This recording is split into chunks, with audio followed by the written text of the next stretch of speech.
الحمد لله وكفى وسلام على عباده الذين اصطفى خصوصا على أفضلهم وخاتم النبيين محمد الأمين وعلى آله وصحبه أجمعين.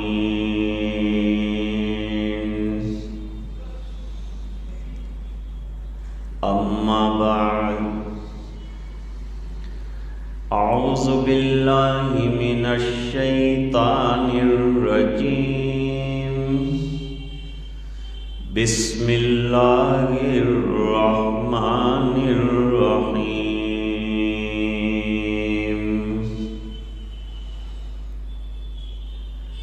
كنتم خير أمة أخرجت للناس تأمرون بالمعروف وتنهون عن المنكر وتؤمنون بالله.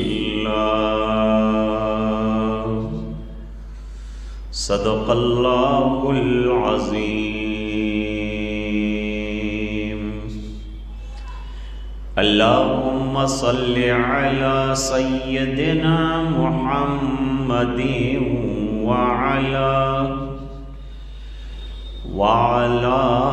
آل سيدنا محمد وبارك وسلم.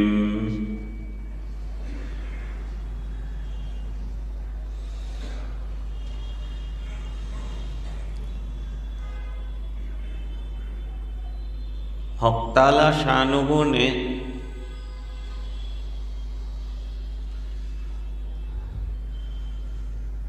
سب سے آخری نبی اور رسول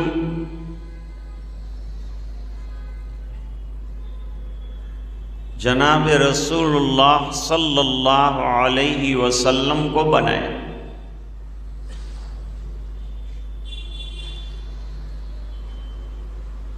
اور آپ کو مبعوث فرمایا.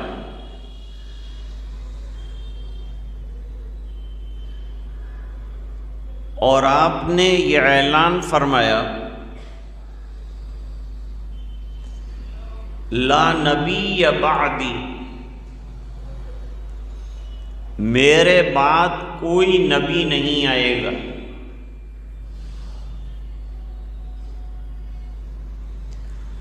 ایک اور حدیث شریف میں فرمایا انا خاتم النبیین ولا فخر، مجھے خاتم النبیین بنایا گیا ہے. اس پر اللہ کا شکر ہے، فخر نہیں کرتا.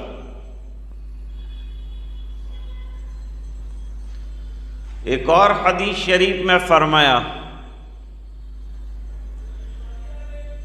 بعثت انا والساعۃ کہاتین، اشارہ فرمایا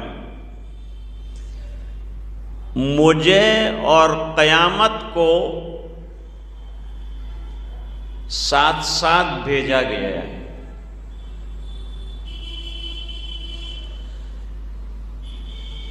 ساتھ بھیجنے کا مطلب علماء نے یہ لکھا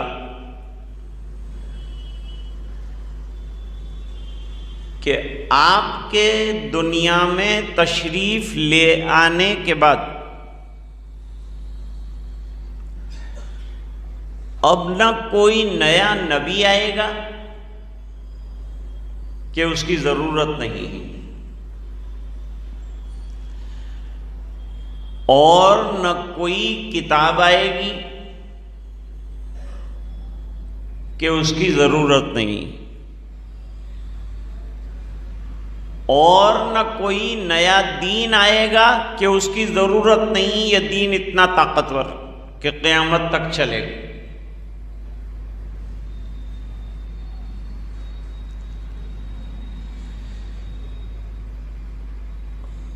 اللہ تعالیٰ نے حضور پاک صلی اللہ علیہ وسلم کے لیے فرمایا سراجم منیرا،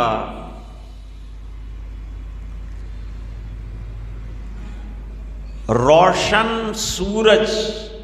سراج چراغ کو بھی کہتے ہیں، سورج کو بھی کہتے ہیں۔ اور آپ جانتے ہیں کہ جب سورج آ جاتا ہے تو چاند ستارے سب ماند پڑ جاتے ہیں، کسی کی روشنی جو ہے روشنی نہیں رہتی، دنیا کے سب اجالے بیکار ہو جاتے ہیں ایک آفتاب کے آنے کی وجہ سے۔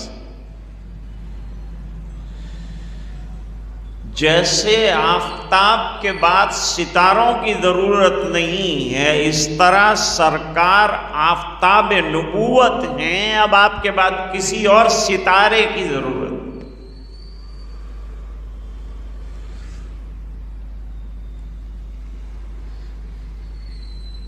خاتم اور خاتم دونوں طرح سے پڑھا گیا ہے۔ خاتم کے معنی نگینہ، جو انگوٹھی کے اندر بیچ میں ہوتا ہے اس کو خاتم کہتے ہیں، نگینہ۔ حضور انبیاء کرام میں نگینہ ہے۔ اور دوسرا ہے خاتم کہ معنی ختم کرنے والے، آپ نبوت کو ختم کرنے والے ہیں۔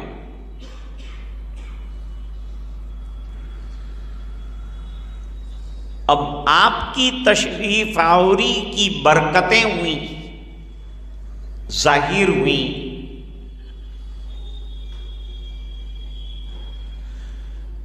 آپ انبیاء کرام کے سرتاج ہیں اور آپ انبیاء کرام کے امام ہیں۔ معراج میں جناب رسول اللہ صلی اللہ علیہ وسلم کو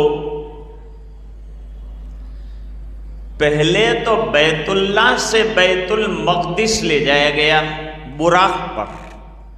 براق کو براق اس لیے کہتے ہیں کہ برق رفتار، بجلی کی طرح کوندنے والی رفتار۔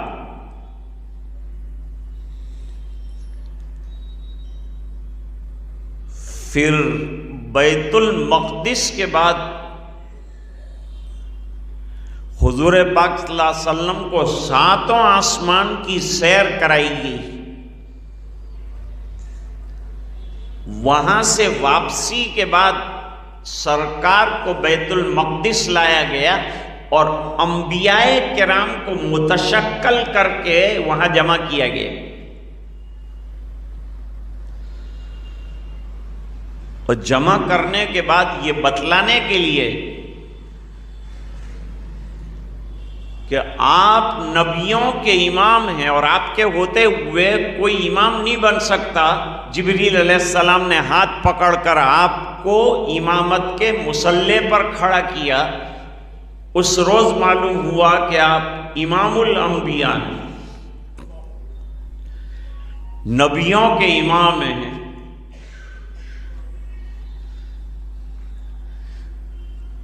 مشکات شریف میں، بخاری شریف میں، مسلم شریف میں، ابو داؤد شریف ایک حدیث ہے، اس حدیث کا نام ہے حدیث شفاعت۔ 5 شفاعتیں حضور کرنے والے، 5 شفاعتوں کا تذکرہ حدیث میں آتا ہے۔ ان میں سے ایک شفاعت شفاعت کبریٰ ہے۔ وہ شفاعت کبریٰ کیا ہے ذرا سا سمجھاؤں آپ کو۔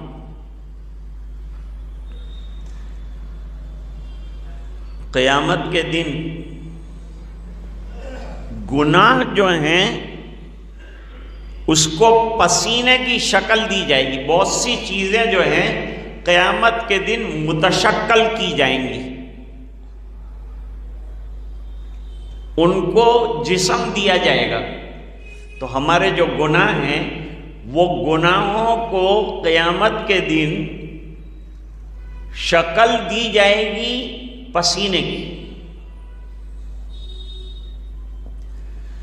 اب لوگوں کے گناہ مختلف ہیں.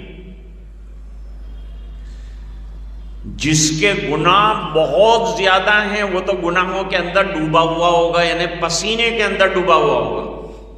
گرمی اتنی شدید ہوگی، آفتاب بہت قریب آ جائے، کسی کے پیر تک پسینہ، کسی کے گھٹنے تک پسینہ، کسی کے ناف تک پسینہ، کسی کے سینے تک پسینہ، اور کوئی پسینے میں شرابور ہے، ڈوبا ہو.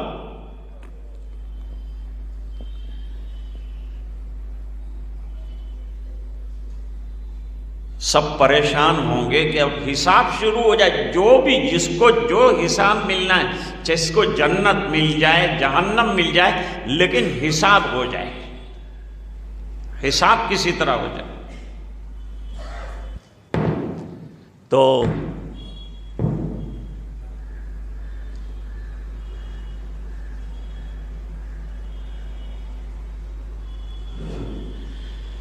تو حساب ہو جائے.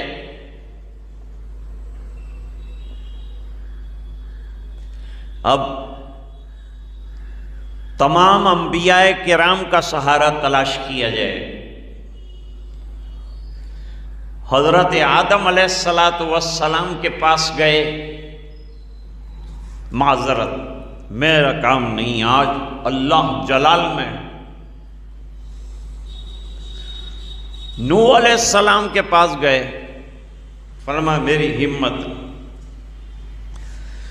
سب کہیں گے نفسی نفسی نفسی نفسی. آج ہم کو ہماری فکر ہے. ایسا ہولناکی کا دن ہو.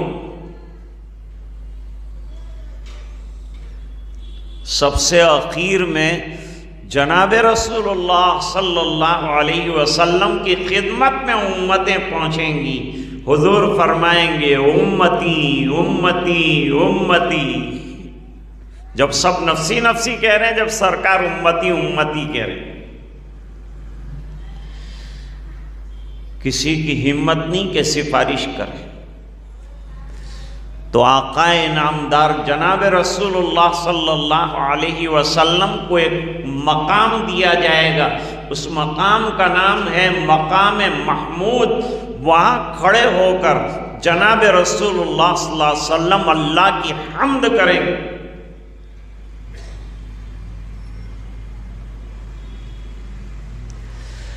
وَمِنَ اللَّيْلِ فَتَهَجَّدْ بِهِ نَافِلَةً لَكَ عَسَىٰ أَن يَبْعَثَكَ رَبُّكَ مَقَامًا مَحْمُودًا.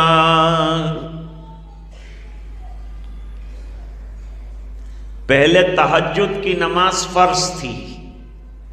حضرت عائشہ رضی اللہ تعالیٰ عنہ کی روایت ہے، 1 سال کی فرضیت کے بعد پھر تہجد کی نماز نفل ہو گئی. نفلی نمازوں میں سب سے اعلیٰ درجے کی نماز تہجد کی نماز، اللہ کا قرب حاصل کرنے کا بہترین ذریعہ.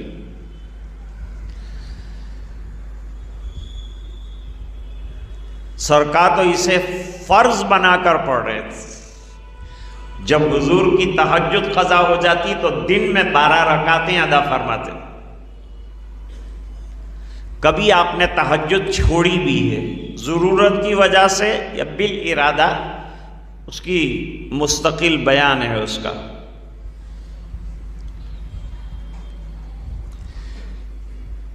تو ہم لوگ دعا پڑھتے ہیں اذان کے بعد. اذان کے بعد ایک دعا سکھائی حضور پاک صلی اللہ علیہ وسلم. اللہم رب هذه الدعوة التامة والصلاة القائمة آت محمد الوسیلۃ والفضیلہ وابعثه مقاما محمودا الذی وعدتہ انک لا تخلف المیعاد۔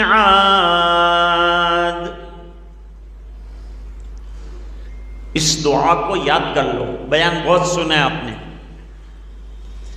اس دعا کو زبانی طور پر یاد کر لو، بہت آسان ہے۔ اور یاد کرنے کے بعد اذان کے وقت ہم لوگ گفتگو ادھر ادھر کی کرتے رہتے ہیں، دعا بھول جاتے ہیں، کھانا کھانے بیٹھتے ہیں تو اتنی باتیں کرتے ہیں کہ کھانے کے بعد کی دعا بھول جاتے ہیں۔ کھانا اللہ کا کھایا اور اللہ کو ہی بھول جاتے۔ جو یہ دعا پڑھے گا، فضیلت کتنی بڑی ہے، حضور پاک صلی اللہ علیہ وسلم کی شفاعت قیامت کے دن اس کو نصیب ہوگی، کتنی بڑی فضیلت ہے۔ اور دعا 1 منٹ کی بھی نہیں ہے جو پڑھنا ہے۔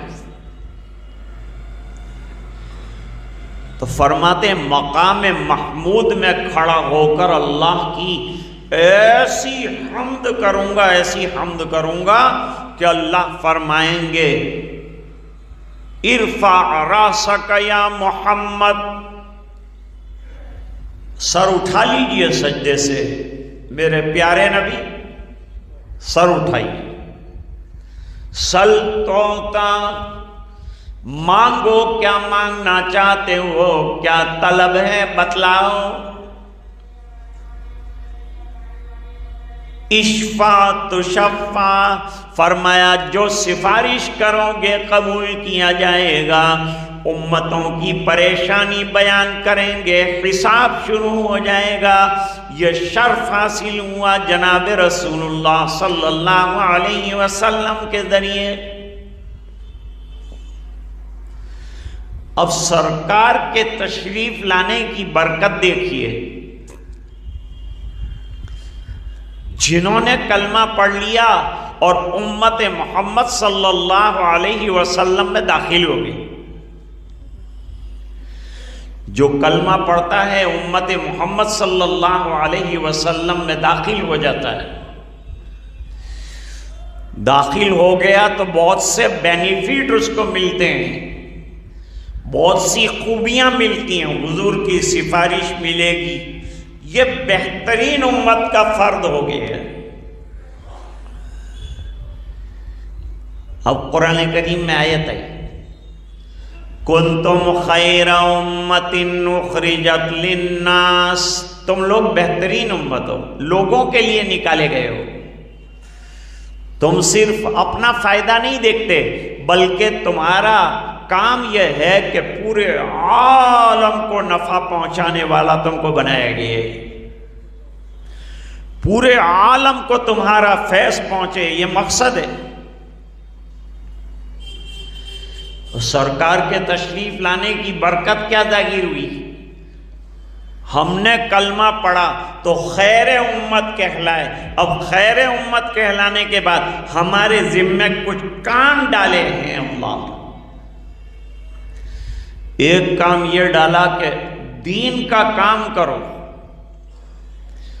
لوگوں کو اچھائیوں کی طرف بلاؤ، برائیوں سے بچاؤ، برائی کا برائی ہونا سمجھاؤ، نیکیوں کا اچھا ہونا سمجھاؤ۔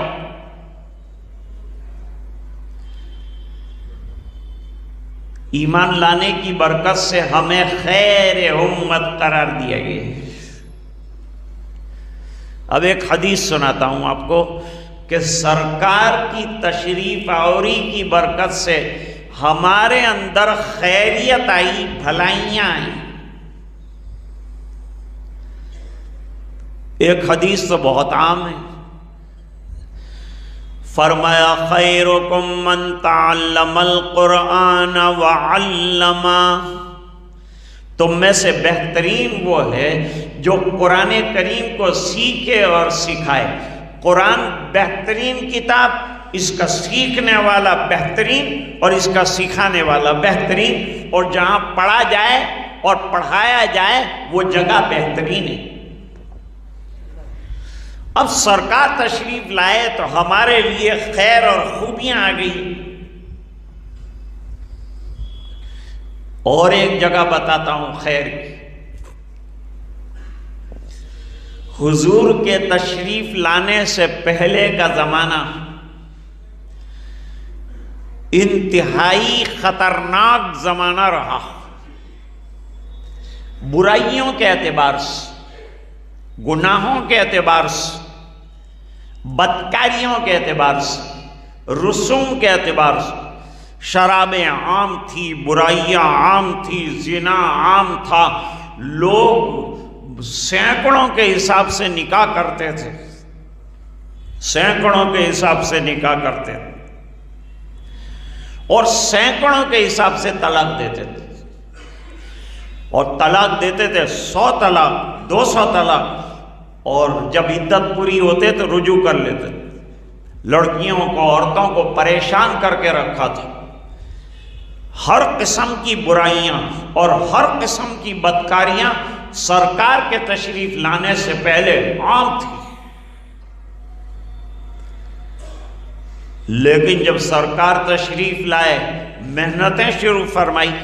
کم زمانہ ایسا رہا ہے نبیوں کا کہ کم ٹائم کے اندر زیادہ سے زیادہ کامیابی نصیب ہوئی ہو اور امت کو وجود میں آ کر کام کرتا ہوا اور حضور کے مشن پر عمل کرتا ہوا کھلی آنکھوں سے دیکھ کر کوئی نبی گیا ہو تو میرے آقا ہے.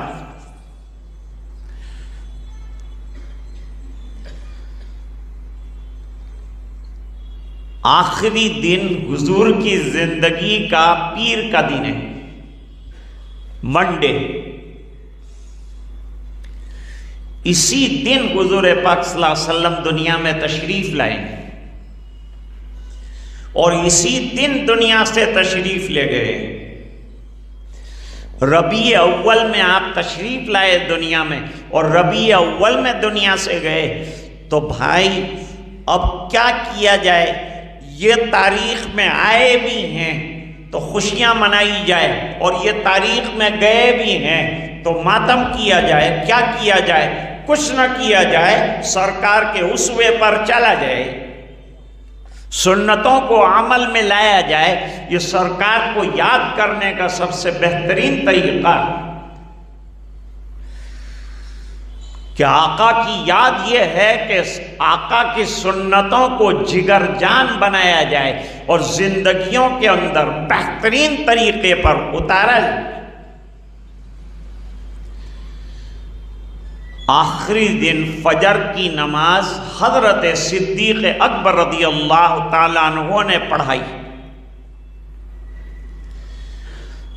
امامت کے فرائض انجام دیے. سرکار نے حکم دیا تھا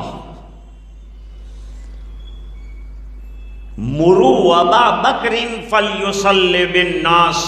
ابو بکر کو آرڈر دو میری طرف سے کہ وہ امامت کرائیں. تو انہوں نے امامت کرائی. 17 نمازیں پڑھائی آپ صلی اللہ علیہ وسلم کی زندگی میں. حضرت صدیق اکبر رضی اللہ تعالیٰ عنہ فجر کی نماز پڑھا رہے تھے.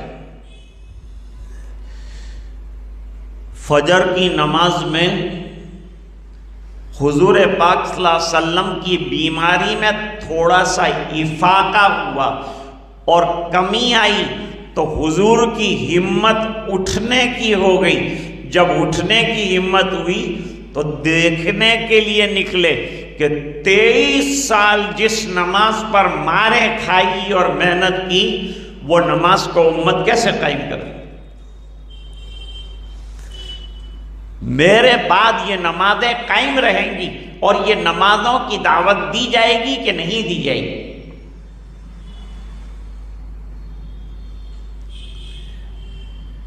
تو سرکار نے اپنے حجرہ مبارکہ کا پردہ ہی ہٹایا. روایتوں میں آتا ہے تھوڑی دیر تک دیکھتے رہے. صحابہ نے کنکھیوں سے دیکھا کہ رسول آ گئے تو خوشی سے نماز توڑنے کے قریب ہو گئے. ہمارے آقا آ گئے. ارے بیماری سرکار کی اچھی ہو گئی شفا یاب ہو کر، اب اور کام ہوگا، آقا ہمارے درمیان میں آ جائیں گے تو خوشی کے مارے نماز توڑنے کے قریب ہو گئے۔ حضور نے اشارہ کیا، نہیں نماز نہیں توڑنا، نماز جاری رکھو، نماز توڑنے کی چیز نہیں ہے، نماز قائم کرنے کی چیز، نماز جاری رکھو۔ نماز کو جاری رکھا، تھوڑی دیر دیکھنے کے بعد نبی کریم صلی اللہ علیہ وسلم مسکرائے، پردہ چھوڑ دیا، بستر پر آ کر لیٹ گئے۔ کیوں مسکرائے سرکار؟ مسکرانے کی وجہ کیا ہے؟ علماء نے لکھا کہ مسکرانے کی وجہ یہ ہے کہ سرکار نے سجدے میں تکلیف اٹھائی تھی نماز کے لیے، صحابہ نے نماز کے لیے ماریں کھائی تھی، اس نماز کو قائم کرنے کے لیے مجاہدے کیے گئے تھے، یہ اسلام کی بہترین عبادت ہے۔ لیکن حضور نے دیکھا کہ اب میں نہیں ہوں، لیکن میرا مشن جو تھا وہ کامیاب ہے اور نمازیں جاری ہے، یہ دیکھ کر حضور پاک صلی اللہ علیہ وسلم مسکرائے کہ اب میرے جانے کے بعد میرے مشن کے ختم ہو جانے کا خطرہ نہیں ہے۔ یہ خوشی میں آقا مسکرائے ہیں، خوش ہوئے ہیں۔ آج ہمیں وہ مشن کو جاری رکھنا ضروری ہے جو سرکار کی مسکراہٹ کا سبب بنا ہے، اسے ہمیں یاد رکھنا چاہیے، اور اس نماز کو کسی بھی بنیاد پر چھوڑنے کی گنجائش نہیں۔ ایک حدیث بتلانا باقی ہے اور میرا وقت ختم ہو رہا ہے۔ اتنا بدترین زمانہ تھا، وہ قتل و غارت گری عام تھی، وہاں سے سرکار نے محنت شروع کی، مجاہدہ شروع کیا، صحابہ نے قربانیاں شروع کی، یہاں تک کہ حضور نے فرمایا کہ اب وہ زمانہ آ گیا ہے کہ خیر امتی قرنی ثم الذین یلونہم ثم الذین یلونہم۔ ہم خطبے کے اندر یہ حدیث پاک سنتے ہیں کہ سرکار کی تشریف آوری کی برکت سے زمانہ حضور کا بہترین زمانہ ہو گیا، جو بدترین زمانہ تھا وہ بہترین زمانہ ہوا۔ سرکار کی آمد پر امت بہترین قرار پائی، سرکار کی وجہ سے شفاعت کبریٰ نصیب ہوئی، سرکار کی وجہ سے قرآن کے پڑھنے پڑھانے والے بہترین کہلائے، سرکار کی تشریف آوری کی برکت سے یہ امت امتوں میں بہترین امت کہلائی، اور فرمایا زمانہ جو سرکار کا تھا انتہائی بہترین زمانہ کہلایا۔ اللہ تعالیٰ ایسے پیارے نبی جس نے ہمیں خیر امت میں سے بنوا دیا، ایسے نبی کی اتباع کرنے کی توفیق عطا فرمائے، اس کی سنتوں پر چلنے کی توفیق عطا فرمائے، اور ایک ایک سنت کو حرز جان بنانے کی توفیق سعید عطا فرمائے کہ محمد سے وفا تو نے تو ہم تیرے ہیں، یہ جہاں چیز ہے کیا لوح و قلم تیرے ہیں۔ وآخر دعوانا ان الحمد للہ رب العالمین۔